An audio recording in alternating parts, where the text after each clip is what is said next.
warahmatullahi wabarakatuh. Yang terhormat Bapak Dodi Ahmad Heordin, MPDI, selaku dosen pengampu mata kuliah bimbingan dan konseling, serta teman-teman yang berbahagia. Alhamdulillahirabbil alamin. Assalatu wassalamu ala asrofil anbiya wal mursalin wa ala alihi wasahbihi ajmain. Amma ba'du. Puji syukur kita panjatkan kepada Allah Subhanahu wa Ta'ala yang telah memberikan kita beribu-ribu kenikmatan. Sholawat serta salam semoga tetap tercurah limpahkan kepada junjungan kita, yaitu Nabi Muhammad SAW. Perkenalkan, kami dari kelompok 9 yang beranggotakan Novia Anggraini, Lulus Safitri, dan saya sendiri Ariska Julianti. Di sini kami akan membahas materi tentang landasan yuridis, bimbingan, dan konseling. Langsung saja kepada pemateri pertama, yaitu Saudari Lulus Safitri, saya persilahkan. Landasan yuridis atau hukum pendidikan di Indonesia.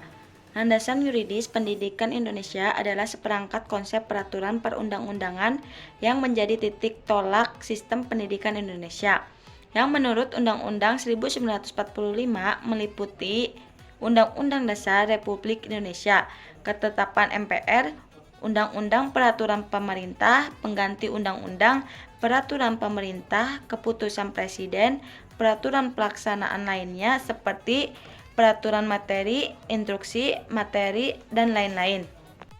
Beberapa peraturan perundang-undangan yang mengatur pendidikan antara lain: Undang-Undang 1945 terutama Pasal 31 Undang-Undang Nomor 22 Tahun 1999 tentang otonomi daerah, Undang-Undang Nomor 20 Tahun 2003 tentang Sistem Pendidikan Nasional, Undang-Undang Nomor 14 Tahun 2005 tentang guru dan dosen, PP No. 19 Tahun 2005 tentang Standar Nasional Pendidikan, PP Nomor 48 Tahun 2008 tentang Pendanaan Pendidikan, PP Nomor 74 Tahun 2008 tentang Guru, Permendiknas Nomor 22 Tahun 2006 tentang Standar Isi Satuan Pendidikan Dasar dan Menengah, Permendiknas Nomor 23 Tahun 2006 tentang Standar Kompetensi Lulusan Satuan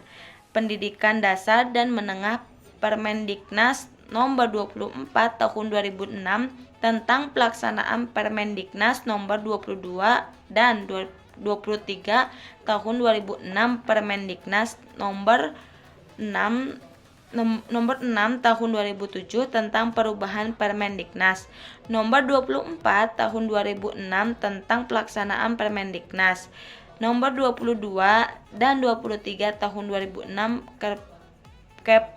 Kepmendiknas Nomor 044 atau 2002 tentang Dewan Pendidikan dan Komite Sekolah. Baik, materi selanjutnya akan disampaikan oleh Saudari Novia Anggraini. Kepadanya saya persilahkan. Baik, untuk materi selanjutnya adalah tentang telaah yuridis peraturan perundang-undangan yang mengatur pendidikan.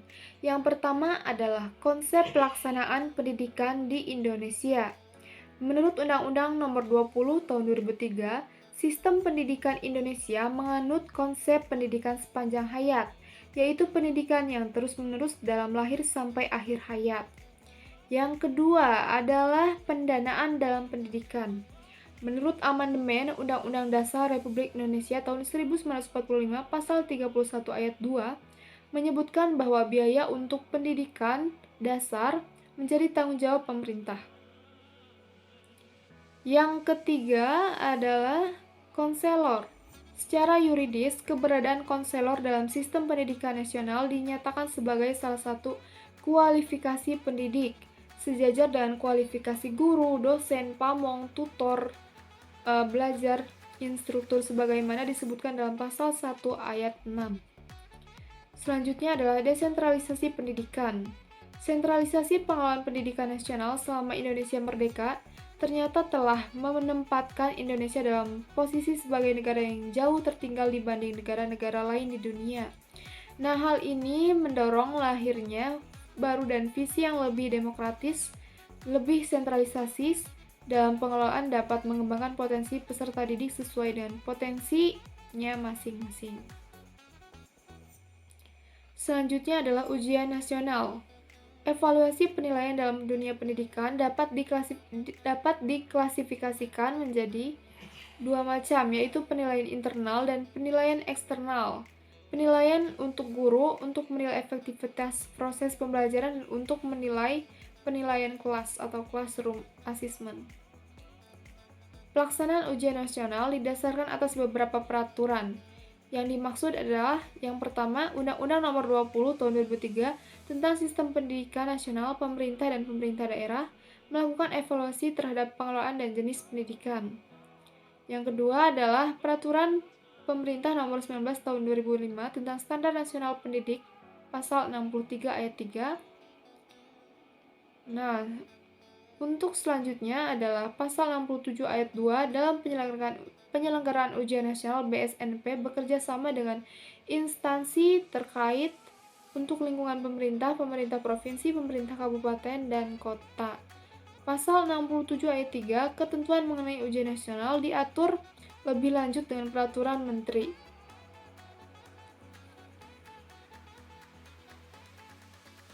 Baik, materi telah selesai disampaikan.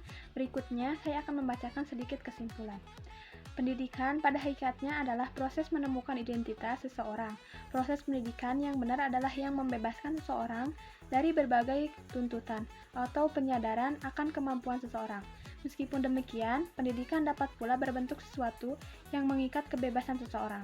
Hal ini akan terjadi apabila pendidikan dijadikan alat oleh sistem penguasa yang ada untuk mengekang kebebasan individu. Sistem penguasaan yang dimaksud adalah pemerintah yang melestarikan kekuasaan melalui lembaga-lembaga pendidikan. Ketika suatu sistem kekuasaan memaksakan kehendaknya dan merampas kemerdekaan individu beserta menjadi alat aversif bagi perkembangan pendidik, seharusnya proses pendidikan adalah proses yang berjalan dalam suasana kedamaian dan kehidupan manusia tanpa kekerasan. Cukup sekian materi dari kami, kurang lebihnya mohon maaf. Terima kasih. Wassalamualaikum warahmatullahi wabarakatuh.